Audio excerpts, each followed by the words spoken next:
प्यारे साथियों, अस्सलाम वालेकुम वरहमतुल्लाहि वबरकातुहू।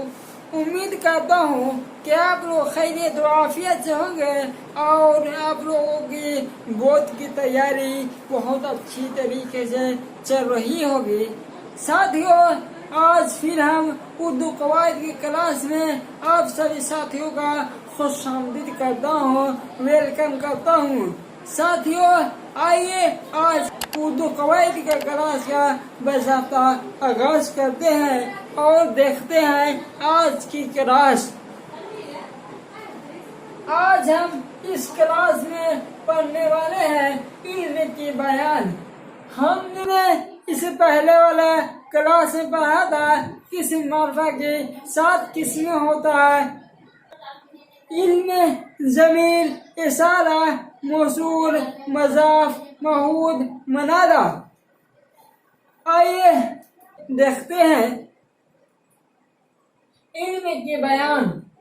मुंदरजा झैल इल्म की 6 किस्में हैं। साथियों, इल्म को 6 हिस्सों में 6 भागों में तकसीम किया गया है। 6 भागों में इन्वाइट किया गया है, अलग अलग किया गया है ताकि सहूलत हो सके। आसानी के लिए 6 भागों में बांट दिया गया है।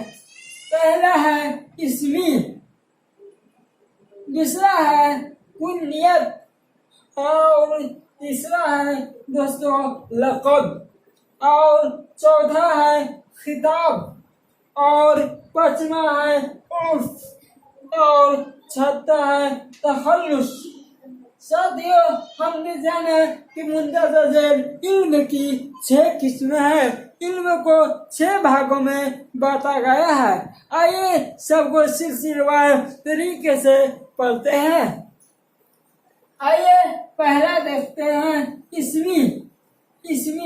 वह इल्म है जिसको वालिदैन कहे दोस्तों तो माँ बाप दोनों हो जाता है। वालिदा के मतलब होता है सिर्फ माँ और वालिद के मतलब होता है माँ बाप दोनों। वालिद के मतलब होता है बाप, फादर, और वालिदैन का मतलब होता है माँ बाप दोनों, जिसको इंग्लिश में पेरेंट्स कहते हैं। उसी का उर्दू में हम वालिदैन कहते हैं। वालिदैन ने बुजुर्गों ने मुकर्रर किया हो, यानी बुजुर्गों ने माँ बाप ने रखा हो। जैसे पटना के नाम रखने वाले बुजुर्गों ने इस शहर का पटना नाम रखा। अहमद, तारिक, हिमालय, अहमद, तारिक, किसी इन लोगों ने बुजुर्गों ने रिलेटिव में से किसी ने भी उनके नाम रखा होगा। जो नाम रखा जाए उसी को इस्मी कहते हैं। आइए साथियों, हम समझ चुके हैं इस्मी किसे कहते हैं। इस्मी उसे कहते हैं जो किसी रिलेटिव, किसी रिश्तेदार या किसी बुजुर्गों ने, पुराने दौर के लोगों ने नाम रखा हो। उसमें इंसान के नाम हो, हैवान के नाम हो, जानदार के नाम हो, किसी भी तरह का नाम हो। आइए आगे देखते हैं। दूसरा है साथियों कुन्नियत। दूसरा क्या है साथियों? कुन्नियत। वह इल्म है जिससे पहले लफ्ज किसे कहते हैं साथियों? इसी को इंग्लिश में वर्ड कहते हैं और उसी को इंग्लिश में वर्ड कहते हैं और हिंदी में शब्द कहते हैं। लफ्ज, इसी को उर्दू में लफ्ज कहते हैं। लफ्ज अबू इब्न उम्मा लगा हो, यानी नाम से पहले अबू इब्न उम्मा लगा हो और असली नाम के जगह पर असली नाम के जगह रिश्ते के ताल्लुक से पुकारा जाए। मान ले जाए कि आपका नाम हामिद है तो आपका अब्बू का नाम जुबैद है, यानी इब्न जुबैद, यानी जुबैद के बेटा, इब्न खालिद, खालिद के बेटा, यानी कुनियत उसे कहते हैं किसी रिश्तेदार के ताल्लुक से आपको पुकारा जाए, किसी एरिया के ताल्लुक से आपको पुकारा जाए। मिसाल के तौर पर आप पटना शहर में रहते हैं, अब इसलिए आपको पटना भी कहा जा सकता है। वो क्या है साथियों, वो क्या है दोस्तों, वही पुण्यत है। मान लिया जाए कि हम लोग हिंदुस्तान मुल्क में रहते हैं, तो हम लोग अपने आप के नाम के सामने हिंदुस्तानी जो लगाते हैं वही है पुण्यत। मान लिया जाए कि आप किसी स्टेट में रहते हैं, मान लिया जाए आप लोग बिहार में रहते हैं, तो बिहार नाम के सामने बिहार लगा दिए, तो वही क्या हुआ साथियों, वही पुण्यत हो गया।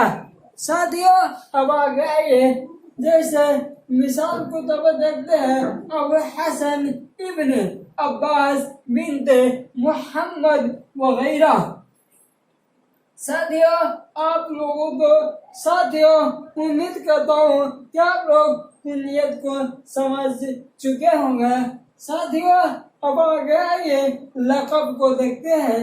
वो इसमें है, इसमें यानी नाम को कहते हैं, नाम को कहते हैं जो किसी खास खास खास सिफत जाहिर करे, जाहिर हो, सिफत यानी खुसूसियत खूबी जाहिर हो, यानी वह इसमें है जो किसी खास सिफत के बिना पर लोगों ने या अवामुन्नास ने किसी को खास सिफत के बिना पर उसको नाम दे दिया गया हो।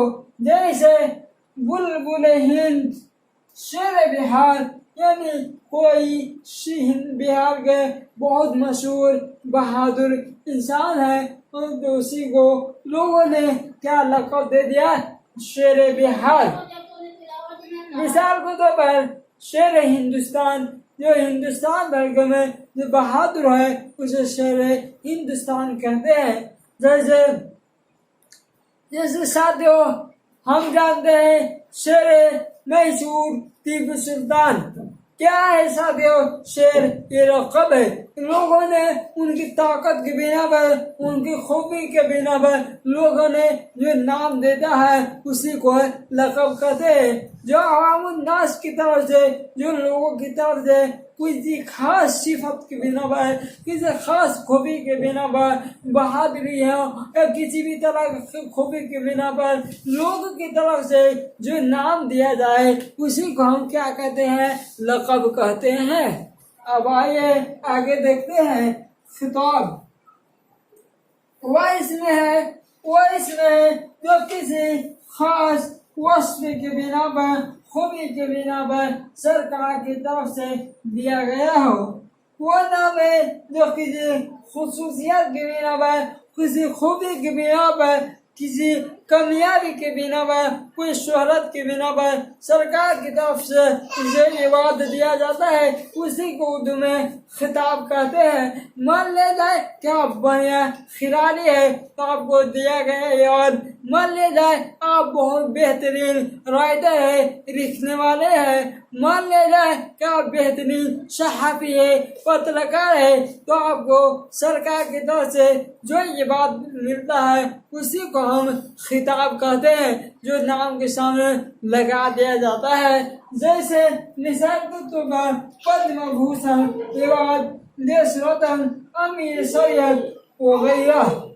साथियों हम अब लक़ब समझ चुके हैं कि लक़ब किसे कहते हैं। साथियों अब आगे देखते हैं, पहला है उर्फ।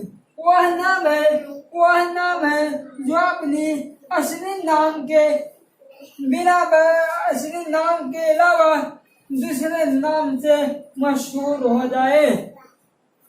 जैसे कलीमुद्दीन उर्फ कल्लू, अनवर, हुस्न, हुसैन उर्फ अल्लू, अनु वगैरह। साथियों जो आपका जो असल नाम है उस नाम को लोग भुला चुके हैं और नकली नाम से याद किए, नकीर नाम से मशहूर हो गए हैं। जैसे आपका नाम महमूद है तो आपको किसी दूसरा नाम से पुकारा जाए, मल्लू, कल्लू, लल्लू वगैरह। ये क्या है साथियों, यही उर्फ है। असल नाम के बिना, असल नाम के जगह पर नकीर नाम से पुकारा जाए, उसी को हम क्या कहते हैं, उर्फ कहते हैं। उसे क्या कहते हैं साथियों, उर्फ कहते हैं। आ गया ये